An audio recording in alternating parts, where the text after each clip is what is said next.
Assalamualaikum warahmatullahi wabarakatuh.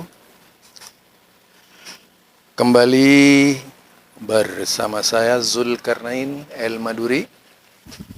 Alhamdulillah, fa inna ahsanal kalami kalamullah wa khairul huda huda Muhammad sallallahu alaihi wasallam wa syarrul umuri muhdatsatuha fa inna kulla muhdatsatin bid'ah wa kulla bid'atin dhalalah wa kulla dhalalatin finnar.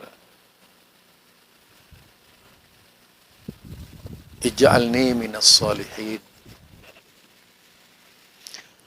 Kembali seperti biasa ingin bahas tuntas terkait dengan isu-isu panas kali ini yang banyak melahap pikiran umat dan menyita waktu setiap orang agar berpikir seperti mereka,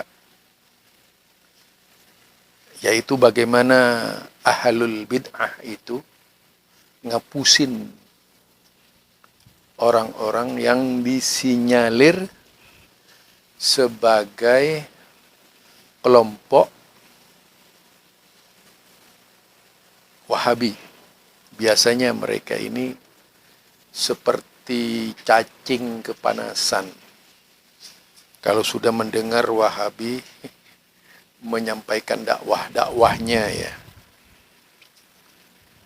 Nah, mari kita dengarkan berikut ini pernyataan gila dari seorang kiai, ajakan perang kepada umat yang jelas-jelas sangat provokatif dan pelakunya disebut provokator, bukan lagi ustadz gitu.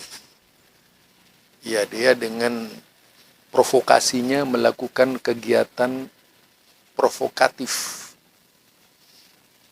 yaitu menghimbau umat Islam memerangi Wahabi. Mengapa orang seperti ini masih bisa hidup di Indonesia gitu. Nah, mari kita dengar colotehnya orang ini. Memerangi golongan Wahabi ini pahalanya paling besar di akhir zaman. Orang yang diperangi Wahabi itu orang paling baik, yang memerangi Wahabi juga orang paling baik.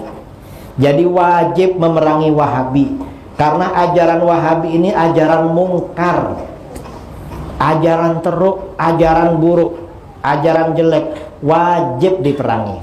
Ini bukan perlu saudara, ini wajib hukumnya. Karena orang itu kalau cuma Islam tuh tak cukup. Yang penting Islam, gak ada macam itu. Setelah berislam, karena Islam ini bermacam-macam, ada Islam yang baik, ada Islam yang tak baik.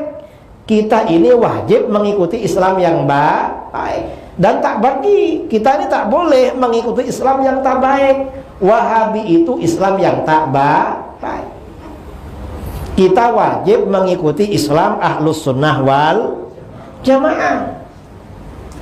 Jadi memerangi Wahabi ini pahalanya paling besar di akhir zaman, karena mereka ini ajaran penipu. Jadi wajib, jangan ragu-ragu. Orang ini kita kenal dengan Idrus Ramli ya, Kiai Idrus Ramli, yang konon katanya punya gelar singa aswaja, tetapi menurut saya singa ompong aswaja. Karena memang dasar-dasarnya sejak saya menikmati ceramah-ceramahnya dan mencoba mengenal lewat dia, lewat HP, lewat WhatsApp dulu mengenalnya, memang dikirnya orang-orang aswaja sekarang yang ngaku aswaja lebih khusyuk, yaitu mendramatisir apa yang disebut dengan Wahabi, sehingga kalau diperhatikan dari ceramahnya jelas sekali mengajak seluruh orang-orangnya untuk memerangi Wahabi. Jadi Wahabi sudah dianggap orang kafir oleh orang ini gitu. Ini mau mengikuti gayanya Ibnu Tumat ketika itu Idrus Ramli. Ini himbauan jahat himbauan memecah belah persatuan NKRI, himbauan merusak kesatuan bangsa, seharusnya orang seperti ini cepat ditindak gitu. Kalau tidak, ini akan berbahaya kemana-mana.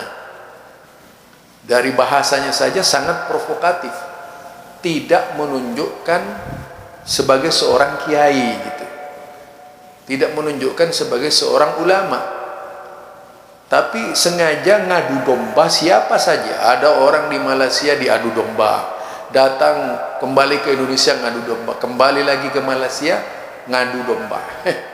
Dan seolah-olah Salman Ali itu membutuhkan dia. Wong Salman Ali tidak mungkinlah butuh seperti orang Idrus Ramli. Saya pikir nggak ada apa-apanya Idrus Ramli, cuma tukang ngumpat dia itu. Tidak ada ilmunya, tidak ada referensinya yang mau diangkat bicara, mau menanggapi Wahabi tidak bisa. Coba bukunya mana yang ilmiah? Buku-bukunya semua itu hasutan isinya. Tidak mencerminkan sebagai seorang Idrus Ramli yang berilmu, tapi mencerminkan seorang Idrus Ramli sebagai seorang provokator. Ini dari saya ya. Barangkali ini saja dari saya. Anda bisa mendengarkan keluhan Idrus Ramli kepada umatnya dan mengajak umatnya memerangi Wahabi. Tentu saja ini adalah cara-cara yang sudah tidak normatif, tapi lebih mencerminkan tindakan-tindakan liar,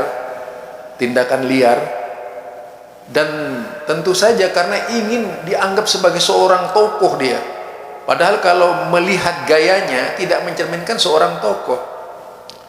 Lebih tepatnya kalau seorang Idrus Ramli ini yaitu lagi bersama preman-preman itu lebih tepat gitu, karena bahasanya juga tidak mencerminkan seorang kiai. Kalau memang dia mencerminkan seorang kiai, tentu tidak akan seperti itu cara berbicaranya.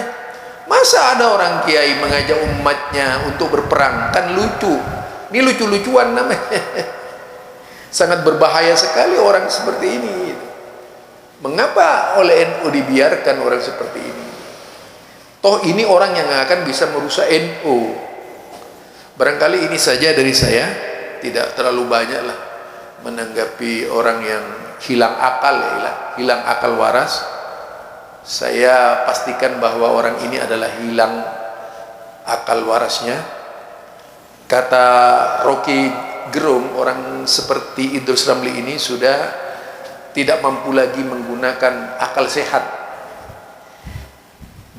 melainkan dengan cara gila-gilaan di dalam memahamkan Islam kepada orang lain.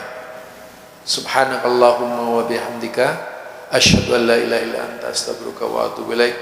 Assalamualaikum warahmatullahi wabarakatuh.